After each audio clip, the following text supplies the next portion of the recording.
Beach Mall. I'm Boynton Beach, not Boynton Beach Mall, Boynton Beach Starbucks right now. About to go to the Boynton Beach Starbucks on Boynton Beach and Congress to do a little seminar sit down at the Starbucks down there. Talk about all my challenges and what am I serious? Yes, I am serious about being a pro bodybuilder, and we'll be discussing that when we get to the Starbucks on Boynton Beach and Congress at the Starbucks near Vitamin Shop. All right, peace out. What's up, everybody? We are currently in Starbucks in the air conditioning because it's hot as hell out right now, and we're going to do something a little bit different today. Jason kind of decided he wanted to do a little bit of a sit-down interview where he can answer some of the more frequently asked questions that we both see get posed on YouTube and on the bodybuilding.com forum. So why not just do something outside the gym and sit down and answer some of these questions that seem to keep coming up over and over, including some about me, the cameraman. So what the hell, let's do a little sit down, get to know Jason and his goofy, idiotic cameraman who you never really see but you always hear.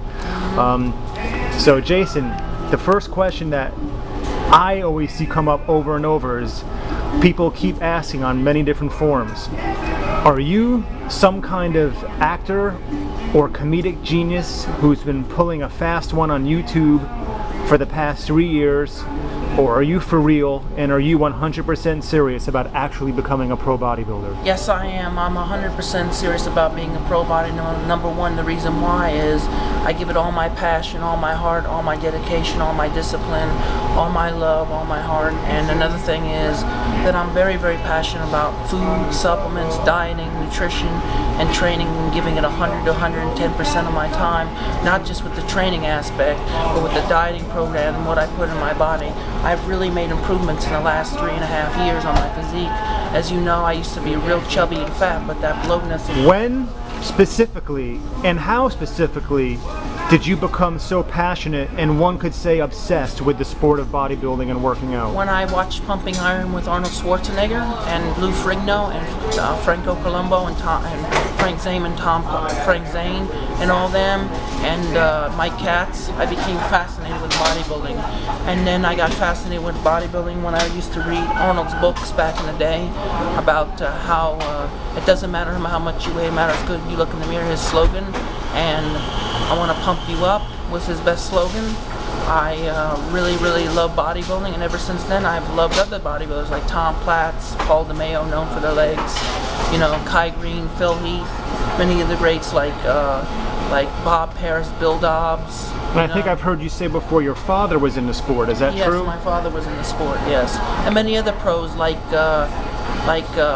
Flex Lewis, Flex Wheeler, you know, Richard Gaspari, you know, a lot of greats like Sergio Olivia, you know, Lee Haney, Dorian Yates, my favorite.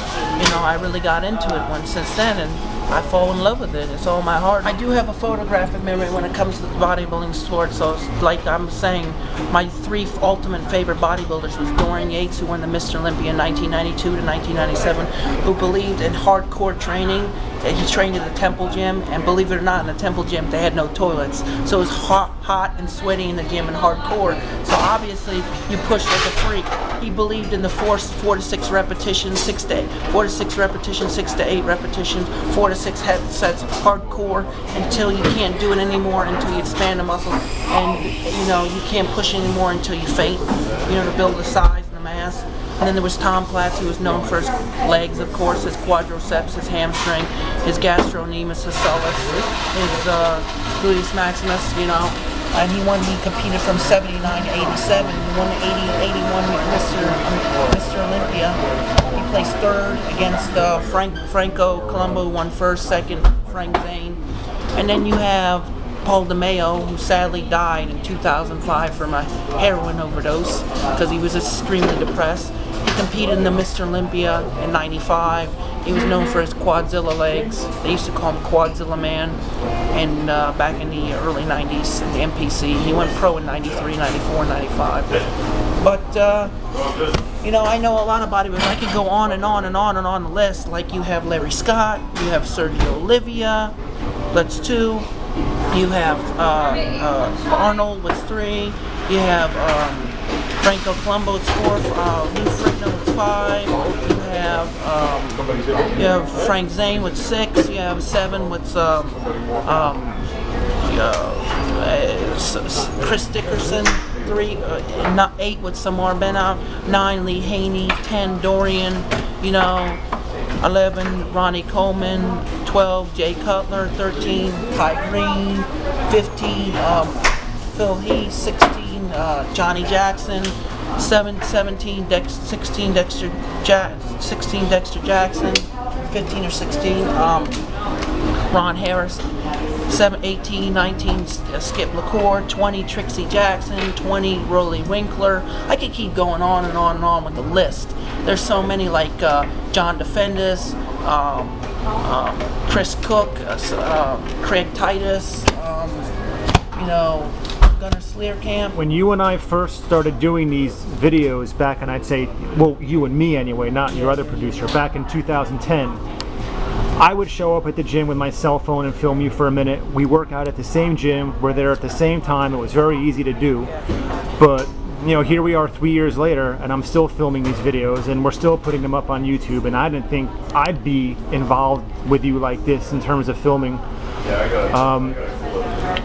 Did you ever think you'd be this guy on YouTube, and people are watching your videos in Australia, and Ireland, and Canada, all around Europe, and getting hundreds of thousands of views? Because I sure as hell didn't. And what do you have to say to these people who have actually made it possible for you to, I don't want to use the term internet celebrity, but let's be honest, you're becoming more and more well known, I guess, by the week or by the month because of these videos that we keep doing. I thank them all. I am sort of an internet celebrity, and I don't take advantage of it. But the thing is, I respect all my fans, supported me from the get-go, and I'm well known all over the world. So I would consider myself an internet celebrity as of now. I've really spread all over the world with 800,000+ views. I got 1,500 subscribers. So yeah, I consider myself internet celebrity because pretty soon, obviously, I'm going to get paid through YouTube again. So I can make a couple $100, doing that. So I consider myself an internet celebrity. In your earlier videos, 2009, 2010, even 2011 for a portion of it,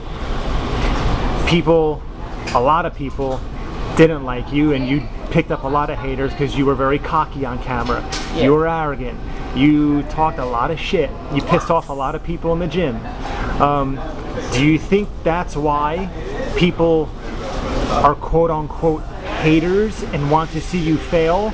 And have you become more humble in recent months? I have become more humble in recent months, but another thing is I think I got a lot of haters down the line because they were jealous of my physique, and I can presentably show what I had working with the legs, as you know, and the forearms and the package, and it was sitting right in my fucking face. So basically, yeah, I got a lot of haters because, yeah, I have some body parts that are better than the average person. So showing them off was no problem being cocky because I had some good attributes, like my calves, for instance. I could flash those all day, and same with the forearms, because I had those. And that's why at that time back in 09, 010, 011, I was cocky, because I was showing off the attributes I had. The forearms, the flexus and extenders, and the gastrocnemius in the abs. Also the soleus in the front. So yeah, I was showing them off because I was proud of them. But I've become more humble over the months. You talk a lot on Facebook, and you've posted pictures of your certification that you received as a personal trainer. How did you get certified, and what work have you done since getting certified as a personal trainer? Do you have clients? Yes, I have clients. I have like 10 or 15 a week, and yes, I got certified. I paid hundreds and hundreds and hundreds and hundreds, up in the high hundreds for my certification. It was not cheap. I studied 6 to 7 months. It was a bitch because of dyslexia. It was not easy for me. I had to write freaking 4 or 5 essays. I had to do 300-400 multiple choice questions. If you think it was easy for me, it was very hard. I have a severe case of dyslexia. I have trouble with reading and writing math. I freaking hate it. If I have to do it, I'll do it, but it will take hundreds and hundreds of times. It's a very, very hard struggle for me with having that, and the ADD doesn't help. It just makes it worse, so I have to take calm me down pills just to focus. Sometimes I have to take ginkgo biloba, has you ever heard of that, to sit down and focus. You buy it at the vitamin shop. It makes me, focus more, because it's a natural vitamin that goes into the brain, as you know. And you know, I have ADD. It doesn't make it easy. And what about people who say you have autism? I don't have autism. I'm not diagnosed with that. No, my doctor says I'm not diagnosed. As you've said on Facebook and in some of your recent videos, you're actually going to be competing in a show in Jacksonville in August, which is just a couple months away. You're going to be getting on a stage competing against some guys who look pretty good.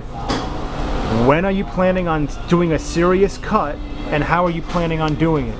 Well, I've got a lot leaner. My coach came down here at the time, and he looked at my body fat and he says, Jason, you're 12% right now. And that's my coach, Chris Simons. So he knows what he's talking about, and he's working with me. So basically, I start my diet today, the cutting. As of today, I'm starting to do major cardiovascular, 30 to 45 minutes a day, 6 days a week. A Stairmaster, elliptical, treadmill, and I'm running on the beach. I'm going tanning, I'm posing 2 hours a day, I'm holding my pose, I'm going to yoga to keep my flexibility. I'm eating 5 times a day what my coach tells me to the T. And I'm very, very disciplined. I'm giving it 100, 110%. And I'm phasing all my friends out of my life because I don't have time right now. Only people in my life is the people I, care about me and I care about them. But in terms of regular friends, it's time to think three-dimensionally and win this show and take this home. Because if I can win this show and shock the world, no more hate. There'll be a lot of love after this. And another thing is to continue working and doing what I need to save money to live. Another thing is I plan on to open someday my own supplement company, my own gym, and then go and branch off into the acting world into Hollywood if that doesn't work out. And eventually, open my own, t-shirt company and do other things. What if I make it to the top of the amateurs? I'm okay with that. Well, I'll tell you this, I take isolated protein shake 4 times a day. I take my multivitamins. I take my branched chain amino acids. I take my glutamine, my glycosamine on a daily basis. I also take my cracklin and my post and pre-workout drinks. But if it's talking about alabonic stuff, I won't get into that discussion. I can't, I'm sorry. That's a private matter and I won't discuss that. I've been hurt so many times by girls and rejected. So of course I'm gonna feel down and out about myself because I've been hurt so many times in the past and so many bad things have happened to me. Of course I feel like crap because I feel like the women are controlling my life and treating me like shit. So of course I'm gonna feel like sad and depressed. I'm trying to find that special someone, that special woman who loves me for who I am, not my outer shell or inner shell, and who can set me, for who I am as a good person, not by, quote, my dyslexia, my ADD, and who can accept me as a good man and a kind-hearted person and not treat me and stomp all over me and take advantage of me like shit. And I haven't found a good woman yet. I just can't. You sort of did not too long ago, right? I sort of did, but it was not a real relationship. It was more of a fun little excursion, But I haven't found that one woman yet, and I'm still looking, I'm kind of lonely, and I live by myself, so it's just,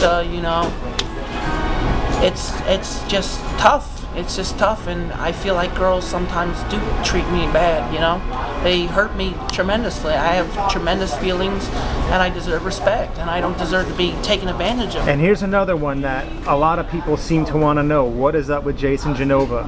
What is the deal with all of the Star Wars videos and references that you're posting like 6, 7, 8 times a day on Facebook? Why do I do Star Wars? Well, that's my character. I'm the villain. I'm Darth Vader. I'm him. And I'm the villain, and everybody seems to hate me, so you know what? Why not be the villain? Why not be the bad guy? Because you're hating on me and you're making me angry, so why not show a little retaliation and some revenge on the haters? This is Jason Genova signing out. Bye. Hope you like my video. Peace out. Bye.